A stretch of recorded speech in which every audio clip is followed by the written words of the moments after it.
Welcome to Cosmic Comics, Games and Collectibles, your den of geekism. We carry comics old and new, magazines, toys, games like Pokemon, Magic, D&D. Want Godzilla, Ultraman, Star Trek, Ninja Turtles, Funko Pops? You'll find it all here. Shop our Cosmic Sound Room and pick up a record or two.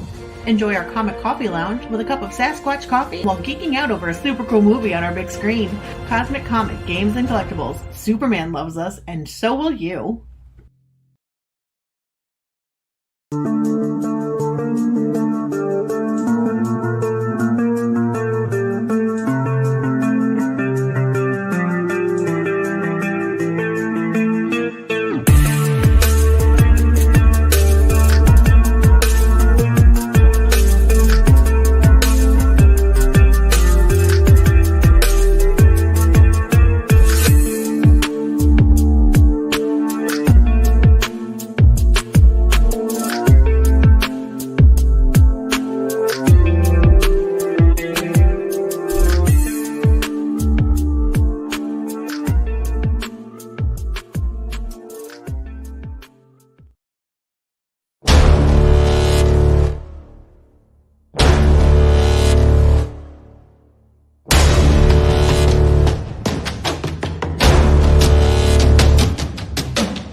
Hi everyone, Jason Hunt here, inviting you to join us every Saturday morning for news. The week's headlines in science fiction, fantasy, horror, comic books, video games, plus Comic-Con updates, and the weather, and the occasional interview along the way. We call it Good Morning Multiverse. We hope you join us every Saturday morning at 11 a.m. Eastern, 10 Central, right here on Sci-Fi for Me TV.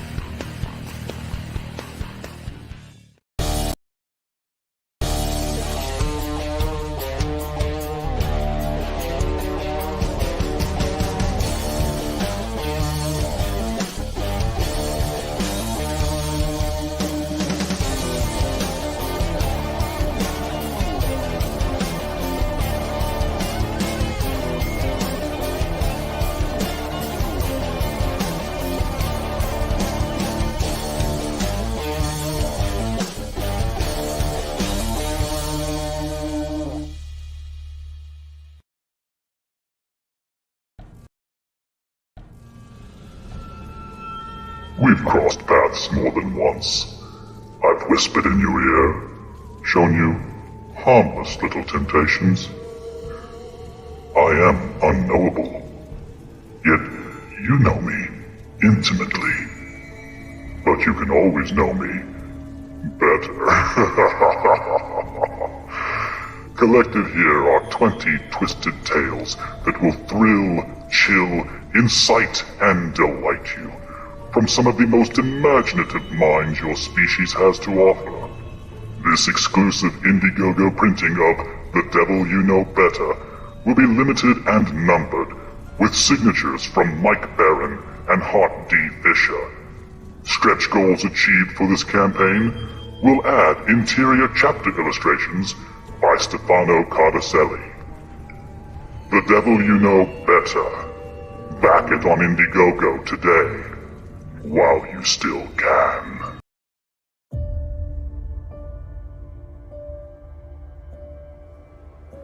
Have you ever felt like you were meant for something else? Something more? Maggie Goodwin isn't your typical teenager. Instead of the average teenage dramas, Maggie hears voices in her head. She begins to be able to move things without touching them. She sees mysterious figures at night. She's haunted by her dreams. Bad luck abounds. Is it all just a dream? An overactive imagination? Or worse yet, is she losing her mind? And then they appear. Wolf soldiers, men in black, aliens, the giant, the angel, the rat. chaos reigns. But what do they want, and why do they need her? It seems Maggie Goodwin is special, and now she's on the run. Can she unlock the mystery before it's too late? Follow Maggie's adventure through our 6-issue limited series, now collected in one graphic novel for the first time ever. This 180-page thriller is packed to the gills with mystery, redemption, and terror. Don't miss out on The Omens.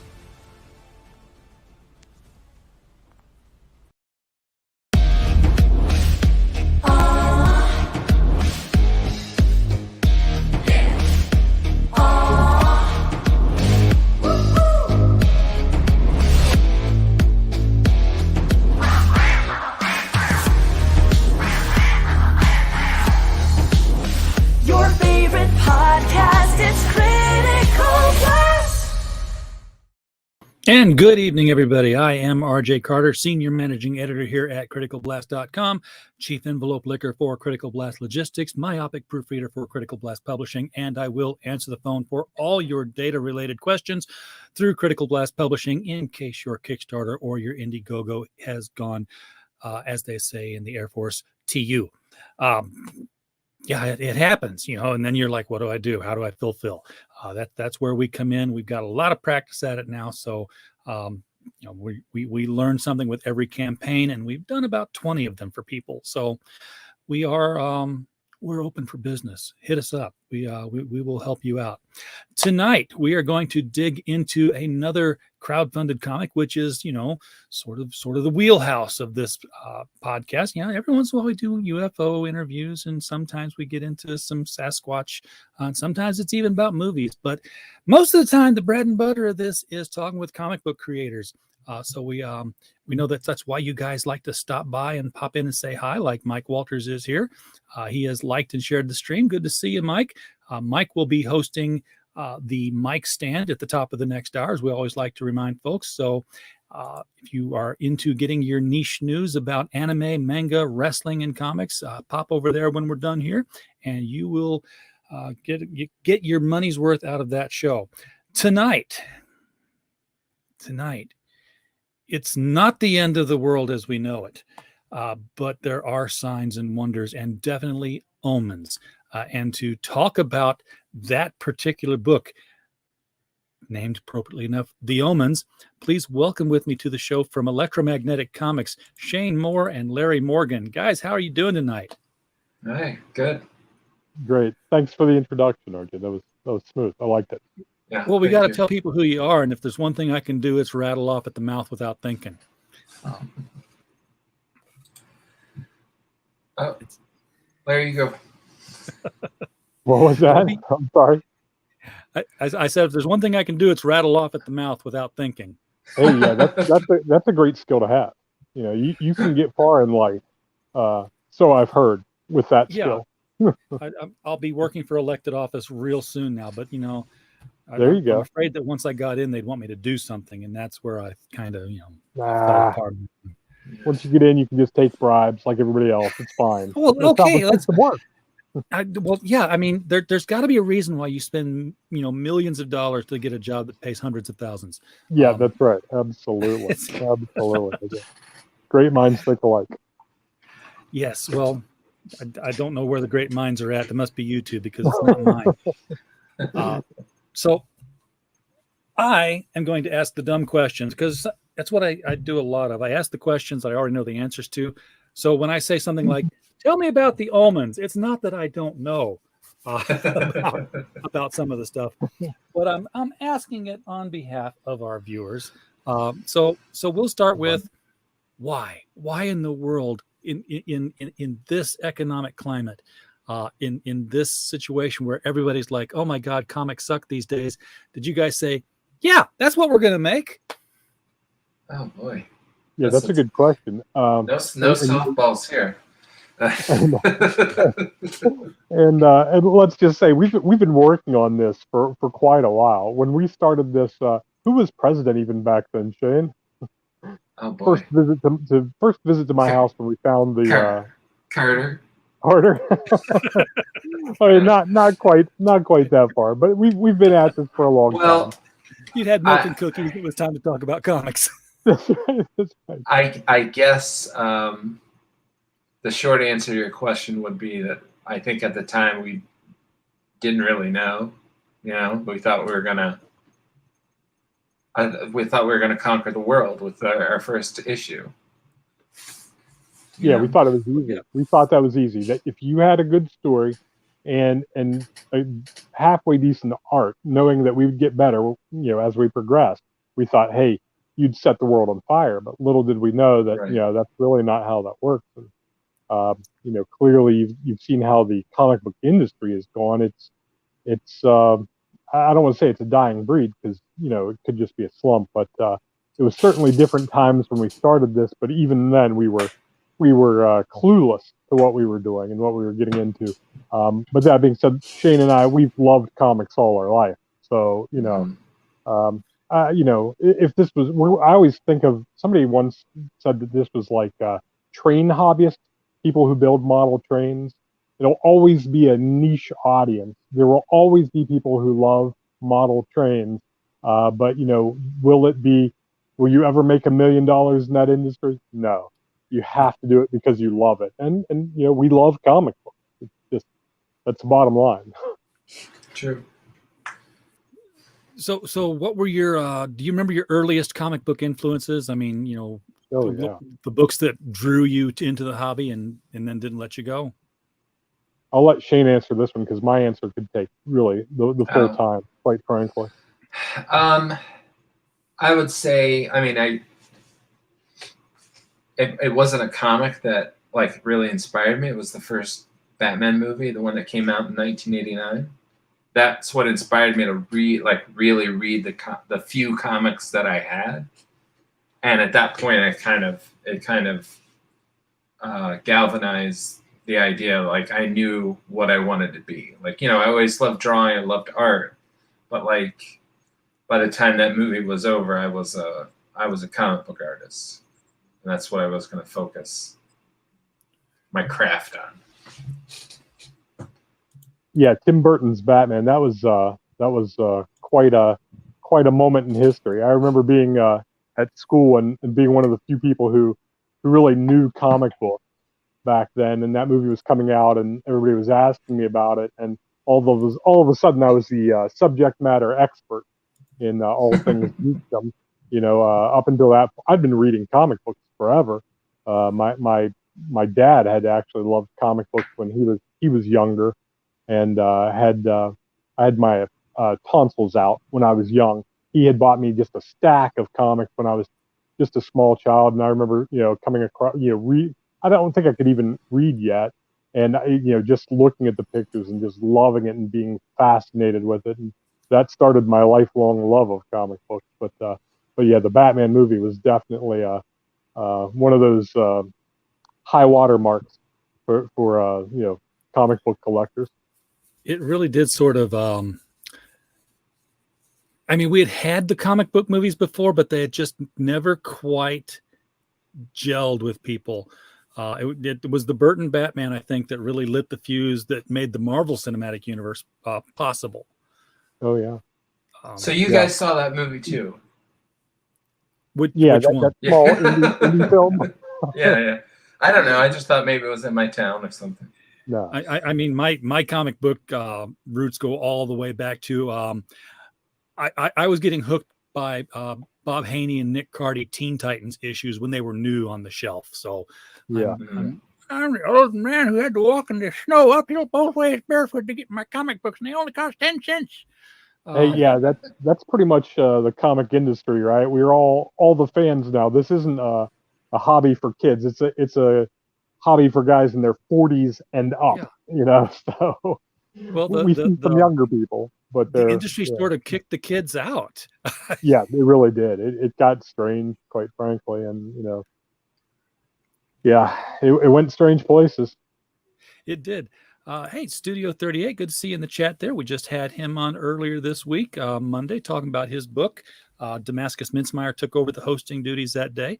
So, get back into the interviews playlist after this, find out all the old stuff that you missed throughout the week. I'm going to bring the Kickstarter up here so people can see it, and I have thrown it out into the chat. I will add it to the description of the video post-show, so that if you're watching this after the show and it's not there, then you jumped in like 30 seconds when we were done. Don't do that. Give me a minute at least to put it out there.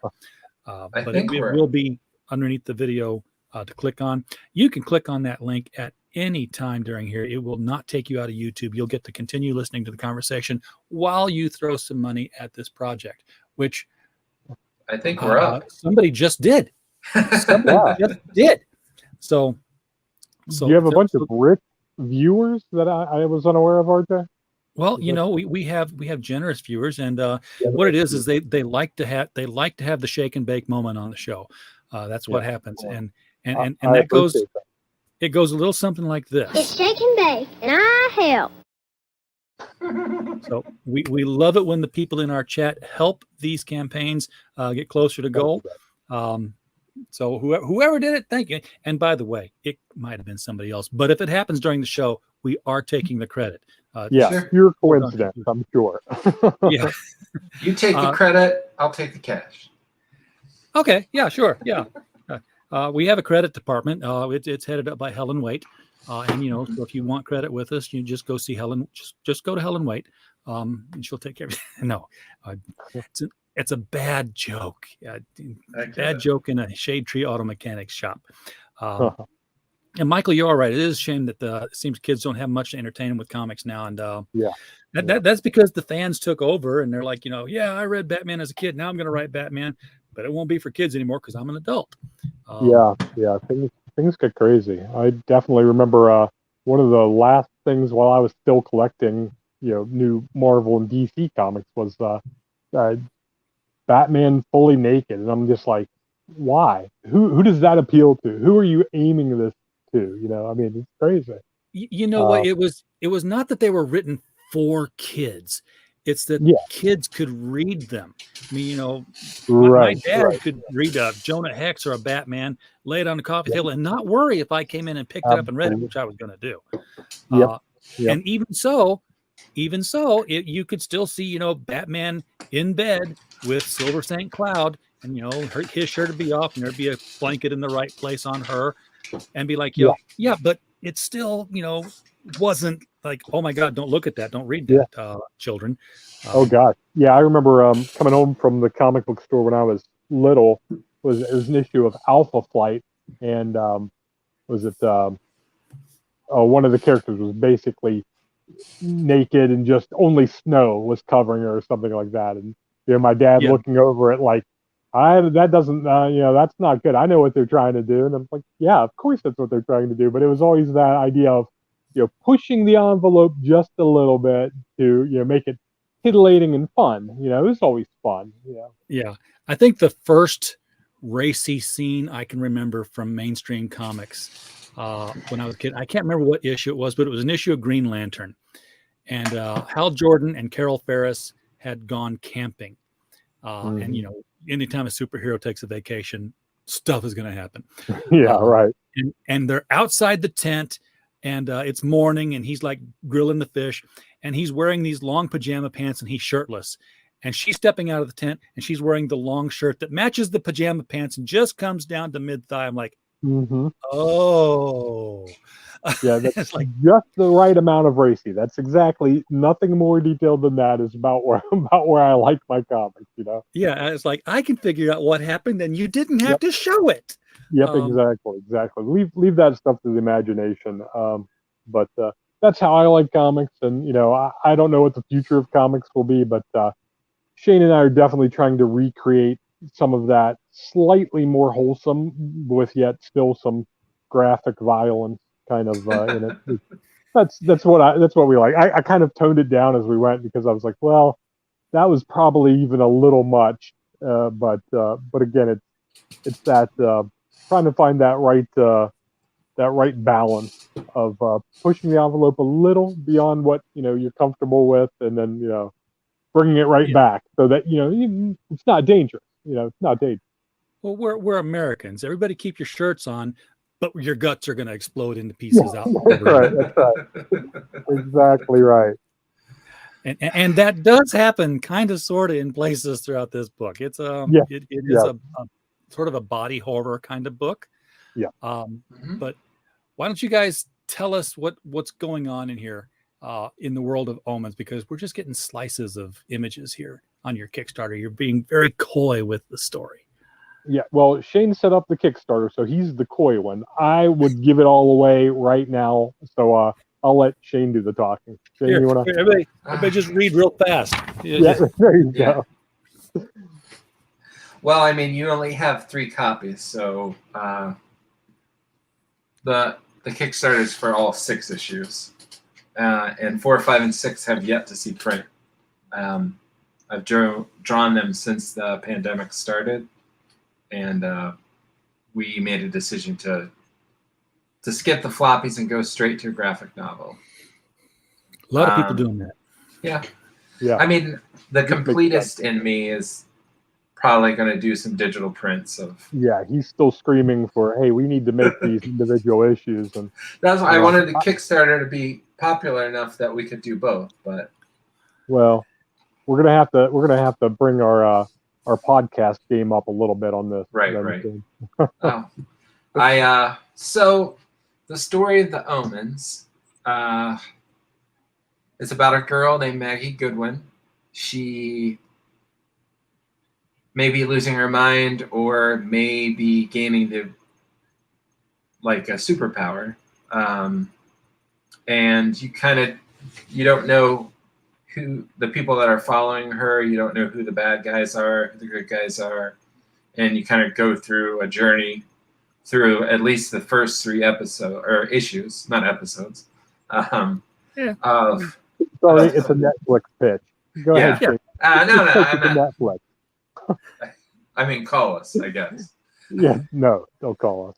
So the first 3 episodes, as I said, she's kind of being chased by people. You don't know who the good guys are, the bad guys. And a sneak peek is you find out who are the good guys and who are the bad guys in episodes 4, 5, and 6 of The Omens. Yeah. Hey, episodes work. I know people who refer to their story arcs as seasons and it's comics. So absolutely. I think Allegiance Arts does that. They had, Red Rooster season 1. Yeah. Netflix? No. Did you see what they did with Sandman? That's a good point. That's a great point. Exactly why I want to stay away from that. But here's the thing. That only works for people who care. Yeah, right. Yeah. It's like when Alan Moore did League of Extraordinary Gentlemen. When they did the movie, somebody asked him about it, and his quote was, "Well, what am I supposed to think about it? I mean, somebody came to me and said, 'Hey, we want to make a movie, coincidentally with the same name as a book you did, and here's a bucket of money.'" Exactly.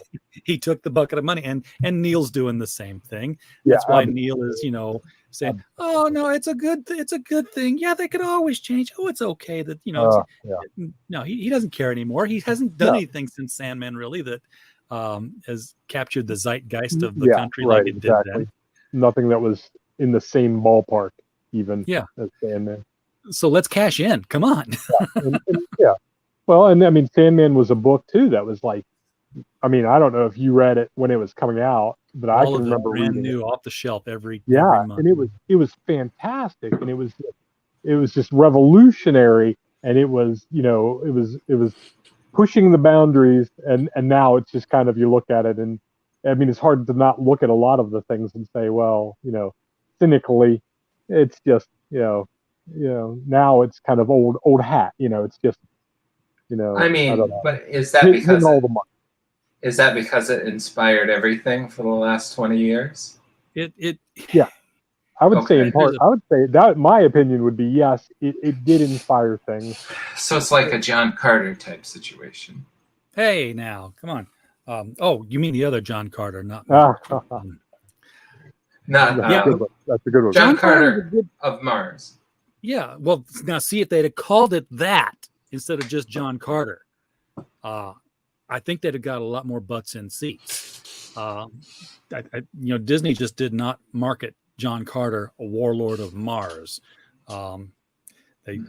they went the John Wick route, and I guess it worked for John Wick. It did not work for John Carter. You needed to tell people a little bit more about what was coming. Of course, maybe if they had Keanu Reeves playing the part, they could have just said John Carter, and then people would have just shown up. It was all that CGI was beautiful, but you still need a story to drive it, and they just didn't capture any of the fun of the book. Quite frankly, it was not exciting. Yeah, well, I mean, the book is Superman. Yeah, strange visitor from another planet with powers and abilities far beyond those of the people who lived there, able to leap tall buildings in a single bound. And it came out before Superman, so.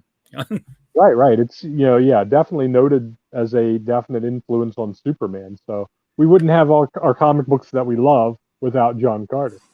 Yeah, it was John Carter, Philip Wiley's Gladiator, and then Doc Savage, and then the next step in the evolution was Superman. So and then everything else, and then everything else, and then the John Carter movie comes out, and they're like, "This looks like too many things." Yes, that's what it's good. Well, just to bring it back full circle. Hey, this original thing looks like it's too derivative of all the things it inspired. Somebody asked Neil Gaiman on Twitter today if the scene in the Sandman series where Dream is sitting on a bench eating a sandwich with his sister and looking sad, and the birds are there. He's like, "Hey, were you trying to make it look like the sad Keanu meme?" And Neil tweeted back, he's like, "The thing about the internet is everybody forgets." When sad Keanu was discovered, everybody said, "Hey, are you cosplaying Sandman?" Because they had the picture right next to it. That's funny how that goes. We've the culture has developed amnesia. We don't really remember what leads to what, and that's nothing happened before 2000. That's so many people believe that. I mean, if you ask them, they believe differently, but their actions and the way they respond to things, not so much. But again, it's why I love those these comic book cons and comic book people, because obviously, like I say, we're in the ballpark of the same age, and have all of this experience. Like I can be like, oh yeah, I remember when Sandman came out and it was exciting, and then you remember, oh, Sandman inspired this, and then oh hey, remember how it relates to John Carter of Mars, we can tie these strings together all night long. That was, I was into the Vertigo scene. I was there. I have a letter published in Swamp Thing. Back when they did letters pages. And I will not say what issue it's in. Largely because I wrote this letter saying, I don't understand what you've done with Swamp Thing. This is not the Swamp Thing I grew up with. I was 14, 15 maybe.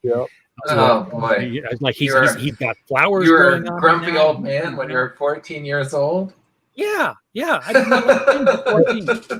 And this new awesome. British guy. Yeah, this new British guy they brought in to write it. I mean, he was like, it's so wordy, and it's just like this pretentious thing now. Where's all the action? I reamed them a new one for bringing in this guy named Alan Moore. And they published it. God help me. Said, look at this guy.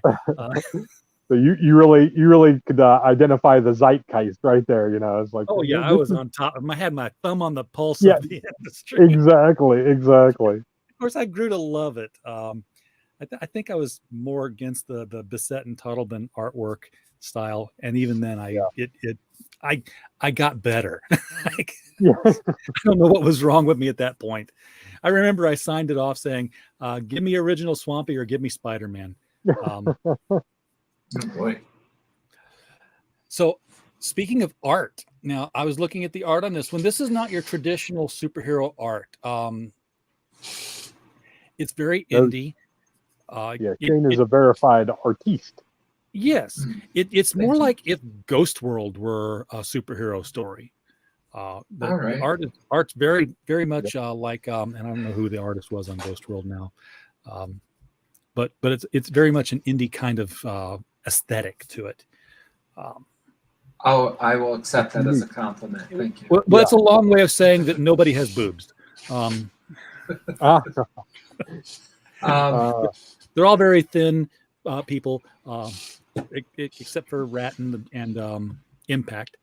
And I think the funniest thing about it, and it's unintentionally funny, but you guys are adults. I can do this. You can handle Absolutely.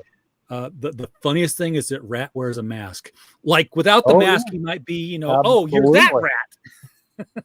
That was that was from the very beginning. When Larry and I first worked on that, like I'm the artist. I don't even know what he looks like underneath there, because yeah, and the idea was it just he's got a little bit of a not super humanish type nose, and he kind of conceals that. It's one of those things. Yeah, I designed him, when I was a good bit younger. But that's one of the things I liked about him, is that he's this gruff character, very much in the tradition of like a Wolverine, but yet, he wears that mask because it kind of hides how inhuman he is in a little way.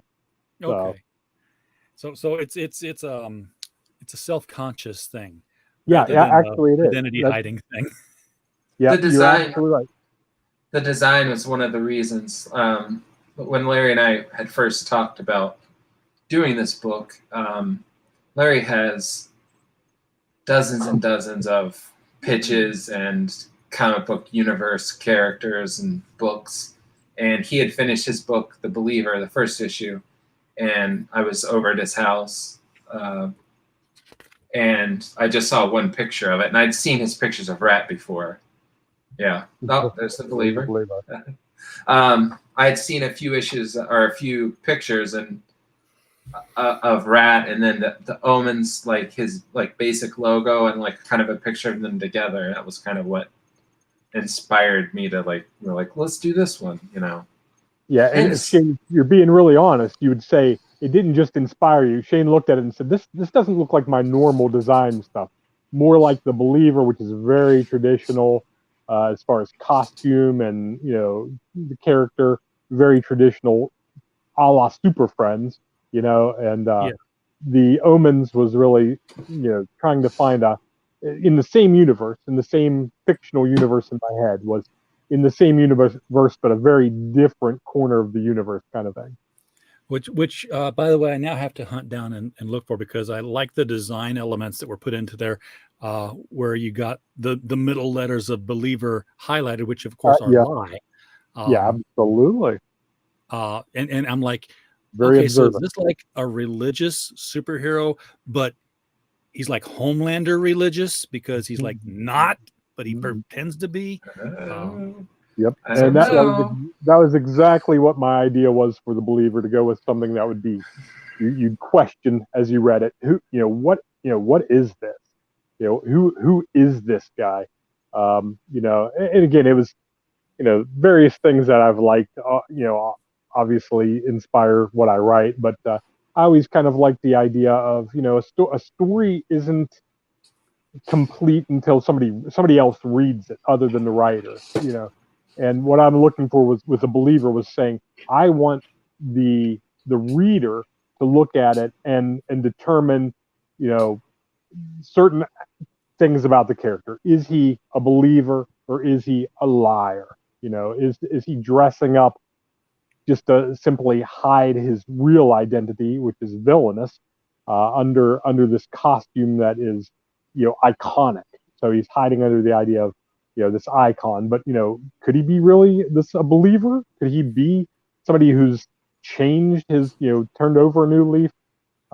That's what inspired me there. So again, I always have big ideas. My ideas are big.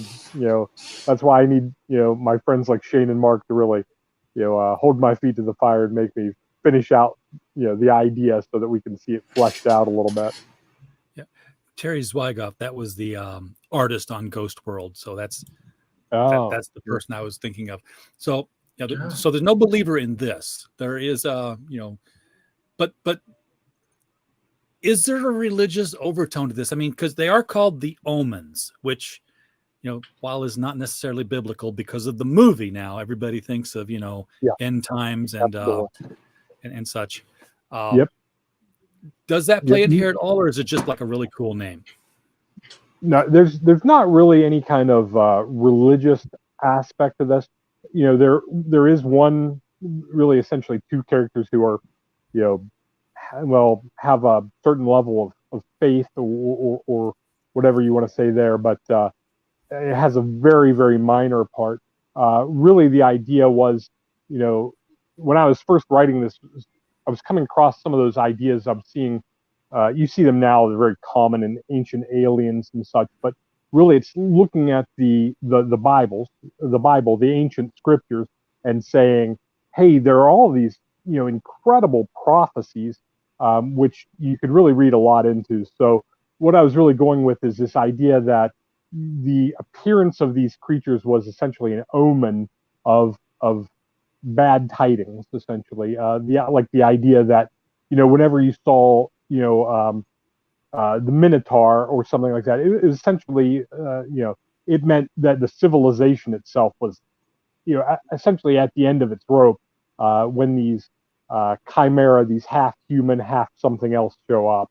And that's what inspired that. So, not really any religious undertones in it. I mean, like I say, I think when you're writing, you definitely should be thoughtful and aware of each character's stances. I mean, like I say, religion is a huge part of life. If you, whether you believe it or don't believe it, what we believe is super important to who we are as individuals. So, I went a long way to answer that. I'm sorry. That's why I make changes to talking.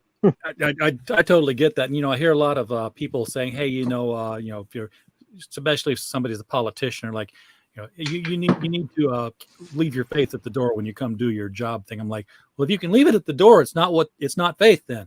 Right. Exactly. Then what is your faith? What are you building it on? But yeah, so I kind of agree with that.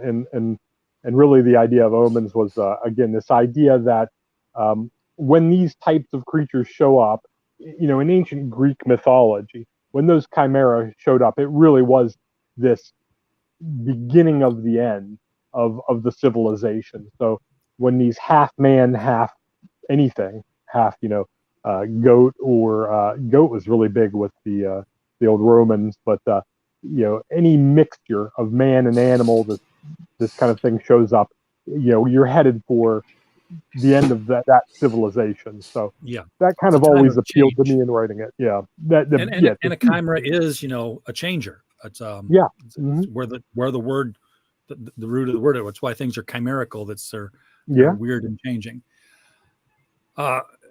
Shane, you got multiple items up here for the tiers. You want to walk us through these and tell people what we can get here? Goodie pack. Okay. So the graphic, starting at the top, the $20 tier is the digital copy, and this will be the first time that we've done a PDF of any of our books. So that's like an exclusive. For $25, you can get the print copy. That's all 6 issues, 180 pages. So for both, we have 3 $35 tiers. The first one is the digital and print copy. The glory and the goodies, as we call it, is just a print copy and a sticker pack, so just a little bit extra. Yeah, that's some examples of some of the stickers, and we'll have some stickers. We'll have some fresh ones too. Yeah, Mark, our merch guy, he loves stickers, so he's always printing these up. So I've graduated more toward refrigerator magnets now, because I was a sticker guy, and I had just the back of my laptop was just crowdfunded comic book stickers. I was so proud of it. And the laptop died, and guess what? The stickers went away with it. You can't reuse them. I'm like, give me refrigerator magnets. Okay, I love I'm putting a bug in Mark's ear about refrigerator magnets next. I can tell you where to get them cheap. All right. This I love, this design here. And you can't really tell why because I'm holding on to it. It's got this tab. I can't tell you the number of times I've been like, working from the edge of a sticker. Oh, and right. Yeah. This is genius. Just as genius. You pull the tab back and there you peel the sticker off. And I believe that's like a little bit of branding for them too. So good on them. Yeah. Doesn't it say like stickers and more? Or it does say stickers and more in really tiny letters there, but there you that's go. a design element that is missing from so many. Yeah. So where were we? The Die Hard on the tiers. The Die Hard has got a print copy. This is one of Mark's favorite. He liked the glory and the goodies in the Die Hard. The Die Hard is going to be a print copy and a signed number 1. And the reason we're doing just number 1 is because number 1 in the graphic novel is going to be a reissued version. Like, I'm going to go back and redo, like if you look at the books that you have, one doesn't have like grays in it. That was something I picked up in the second issue. So I'm going to go back and read. Like it was kind of hard to tell depth in that first issue. Right. Yeah. And so the whole issue will have gray tones throughout. So we'll go down to the $60. That's the kitchen sink. We call a little bit of everything. You get your print copy, your digital copy, a sticker pack, which on the tiers it says a button pack. So that means I'm going to make some buttons. Like Shane loves making buttons. Mark loves stickers, and I love making buttons. I have a button machine. I like to do it. You have a button machine because I just get mine die cut. Oh, those are nice. I like that one too. There's nothing better than, I don't know how long it takes to get a die cut, but I'll hook you up. I mean, as soon as it's printed, I can get a a regular button in like a minute. So yeah. You make the little round. Yeah.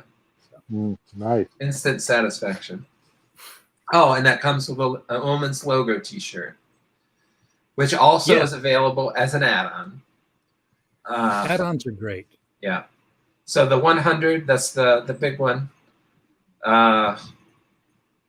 Print copy, Omen sketch cover, number 1.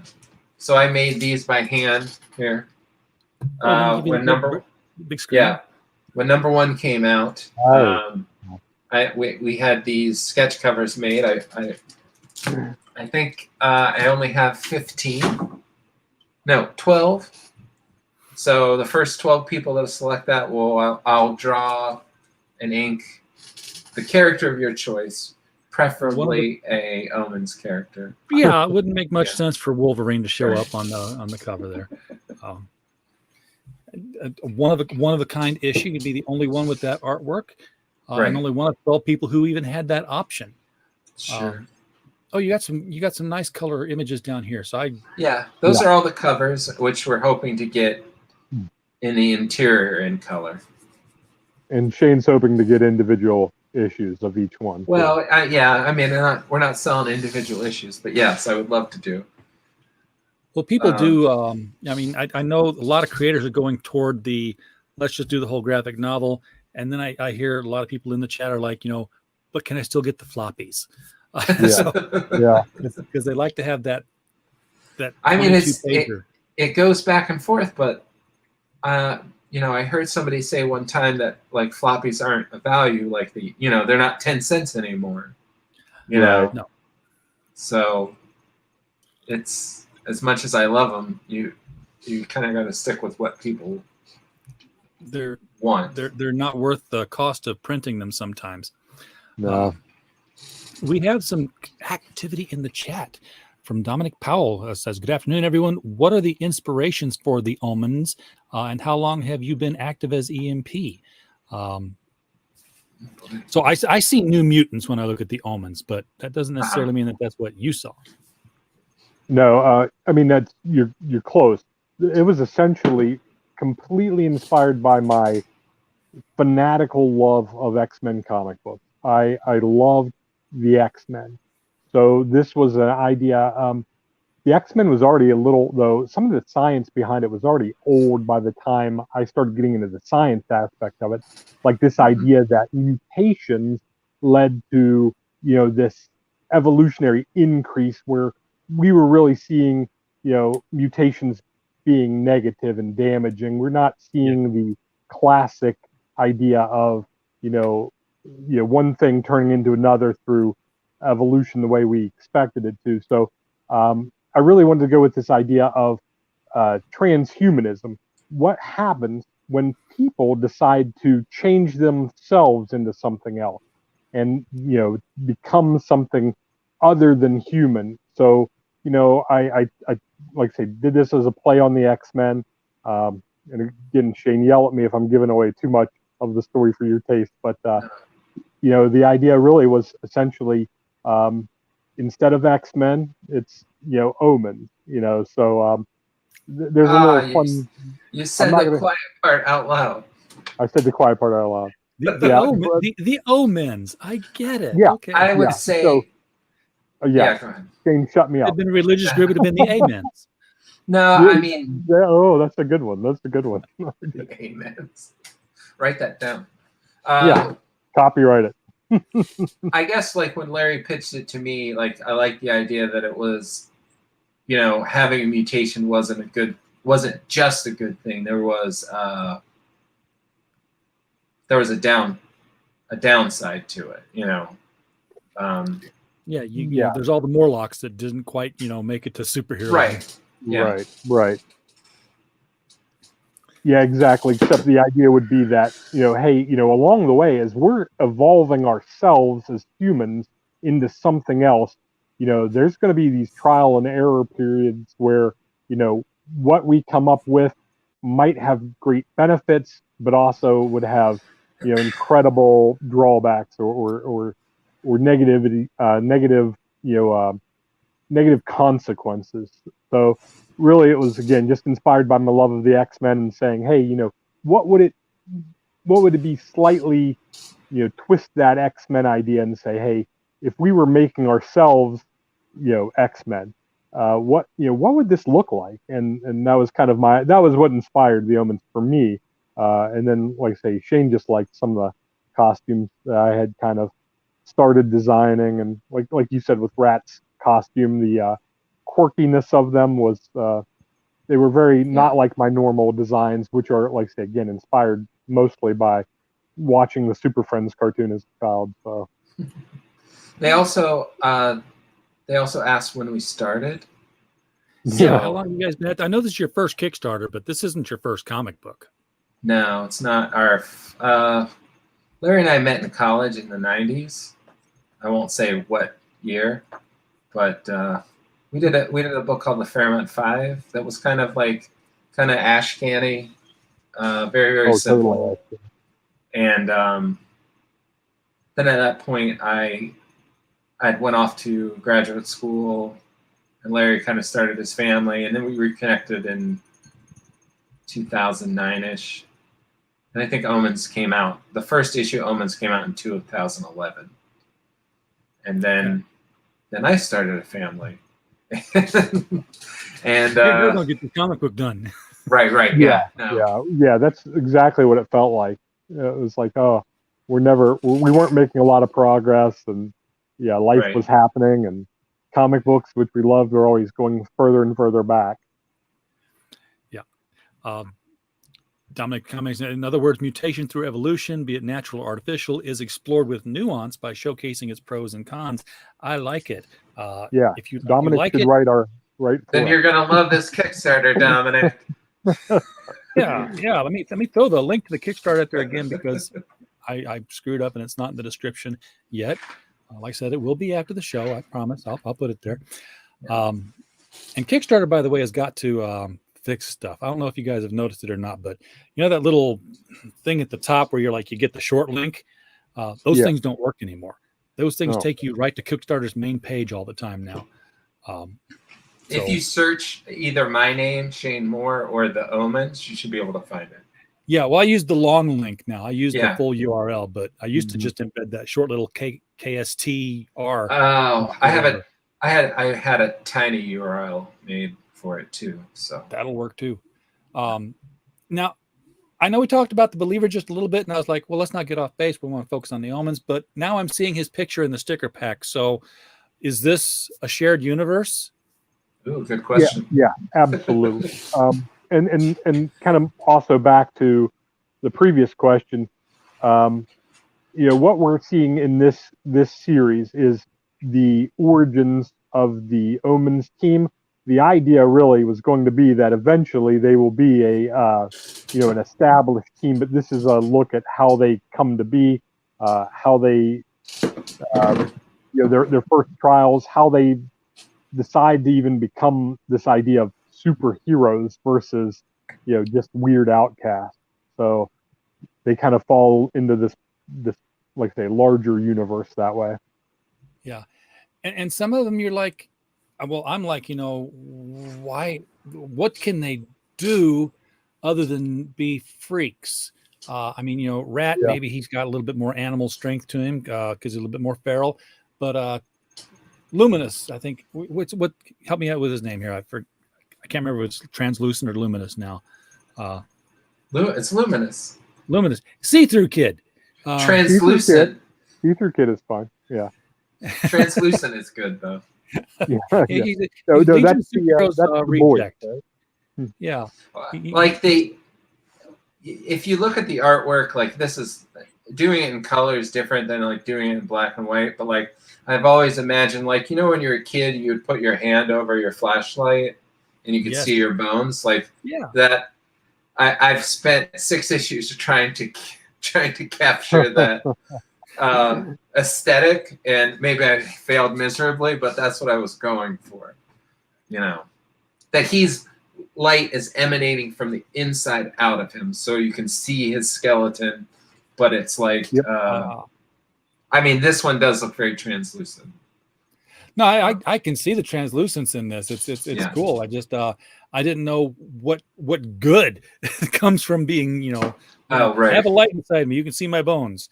Well, at one point we were talking about like what the downfalls of all of them, the characters, and Lumos was one of the things I was thinking is like he wouldn't be able to sleep, like so he's light from the inside out, like what happens when you shut your eyes, but that type of thing. Yeah, I was figured Superman's X-ray vision did the same thing. Oh yeah. But then I thought, well, maybe Kryptonian eyelids block it, or he's got a lead sleep mask. Yeah. So we've seen all the tiers here. Here are some bigger shots of what the pages look like. Again, very this is very stark black and white approach with the gray stone shadings over it. Mm-hmm. You got some stretch. Okay, I'm gonna ask why their shirts are pixelated. Because they're their shirts are pixelated because those are the stretch goals, and once we reach goal, then they'll get put on the Kickstarter. Oh, so there'll be 2 additional T-shirt designs, and interesting. If you can crack this Da Vinci Code, I promise you, you can figure it out. Like. Yeah. If you look hard enough and look at the rest of the page, you can kind of figure out what those T-shirts will be. But I think I broke the code. Yeah, but well, don't ruin the movie for everybody. Oh no. Well, we'll Tom Hanks has the rest of the night to figure out what these shirts are going to be. We weren't doing like when we decided to do this. We're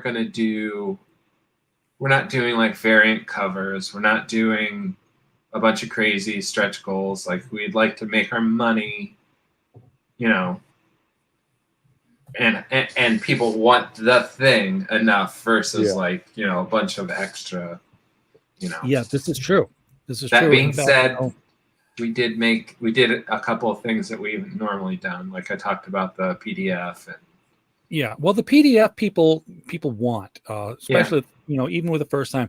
Usually, what they don't want first time is the T-shirt, which you've already got. Right.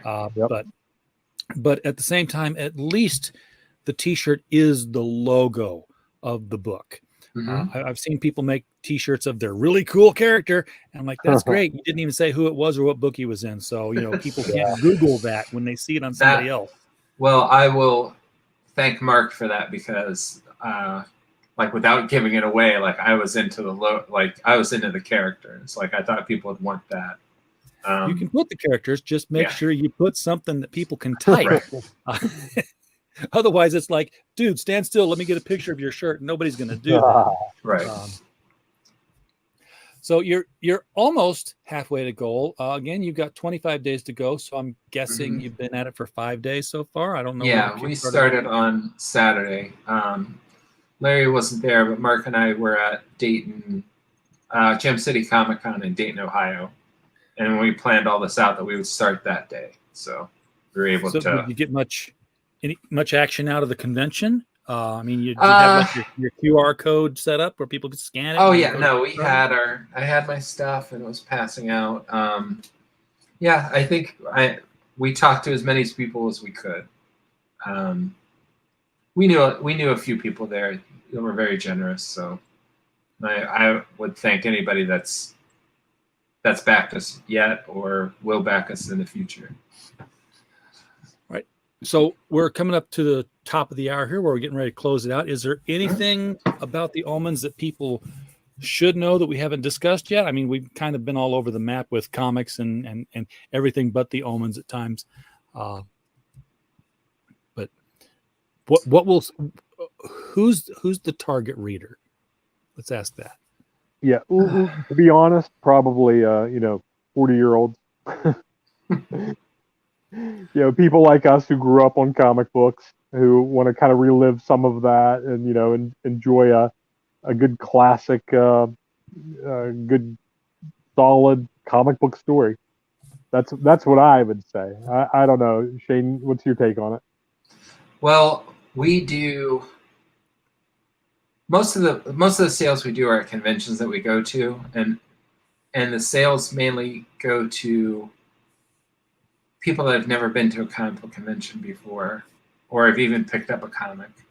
So, if you're looking for that type of experience of your very first read, it's accessible.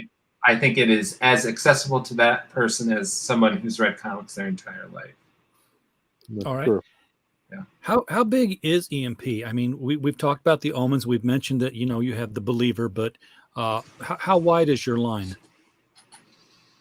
It's pretty small. EMP is really just the three of us, me, Shane, and Mark. We're all kind of Mark and Shane and I are kind of we have day jobs, and this is something we do because we really love comic books. We really love going to comic book conventions, and Shane is an incredible artist, and we want to see Larry. him working. His art just blows me away all the time. How much it's changed and evolved over the years has been wonderful to see. But even from issue 1 to the last issue, I think you can. This isn't tooting my own horn, but I know that I've grown in the last 10 years. Absolutely. Mark would be upset if I didn't mention that we also have an anthology called Miscellanea. We have 2 issues of this. This is a kind of short stories, prose, comics, and it's a wide variety of creators from different places we've met, mostly in West Virginia, Ohio. West Virginia is turning into a mecca of independent comic production. Bad Bug Media is out of there, and they're cranking out the books as well. Of course, you've also got, probably not coming up because this is probably ancient history now. But okay. Lady versus Voltage. What a superhero name! Who are you, Lady? It's meant to be clever than that, but that's in this Miscellanea. Maybe the villain is Jerry Lewis, and he's always going, "Hey, lady! Hey, lady!" I just thought, Beautiful. Not to get too far into it. Oh, sorry, am I supposed to be showing something? Well, I thought you were that bringing story. Lady up. Yeah, that story. Yeah, Lady give versus us a Voltage look at that Lady Voltage. is in Oh, I this got you. miscellany, issues 1 and 2. And that was meant to be a start. Like Lady was a character, a story that I plan on doing after the Omens. But I also plan on doing a couple different things. And I just like the idea of like there's like everything is like there's a superhero character, and then like the female version of it is like girl or something lady something. And I thought to just simplify that and kind of like make her own thing. And it's kind of a generational story about like the moniker being passed down from like a grandmother to her granddaughter. Oh, matriarchal line. Yeah. Okay. Very nice. Dominic says he wasn't able to back Miscellanea. He knows you guys, but he was captivated by what he read in the previews. So Thanks, Dominic. I'm sure you'll, if Thanks, you Dominic. want, I bet you can find it on, where did I put that card? You guys have a website, surely. You're selling books online, right? Right now we're doing the Kickstarter, but Dominic, if you find us on Facebook and send us a message, I'll get you some miscellaneous. See, that's how this works. our website is in transit right now, so I would look for that in January once all this mess is done. And you know what you could do Yeah. is you could add Miscellanea as an add-on to your current campaign. Yeah, I suppose we could do that. And then people who want Miscellanea could just, they'd have to buy the Omens, and then they could add on Miscellanea. But after this graphic novel, there's a forward path for the Omens. That depends. Yeah, hopefully. Yeah, I mean, really, it's going to depend on, is there demand for it? Do we have a big enough audience who want to see more of it? Shane and I have definitely thought about some of the ideas, but, I would like to see more of them, of course. Mm-hmm. All right. Well, guys, we've reached we passed the top of the hour, which doesn't really matter. It's YouTube. Come on. Oh, boy. They're not going to shut us off. We don't have FCC rulings or anything here. But I wanted to thank you guys for bringing the Omens onto the show and showing them off to our readers. And hopefully we'll see some more Kickstarters out of you guys after this. I wish you the best of luck with it. Yeah. Hey, thank you so much for having us, RJ. I really appreciate it, man. Yeah, absolutely glad to do it. Always fun talking with different creators. You get all kinds of different perspectives. And then you can still talk about, all the stuff that we both already know but it's still fun to rehash. Right. Everybody in the chat, thank you so much for popping in tonight. We don't have a show without you, as I always say. We're just a podcast falling in the woods, making no noise at all. So, we're always glad that you're here. And as always, while you were here, we just hope you had a blast. Good night, everybody.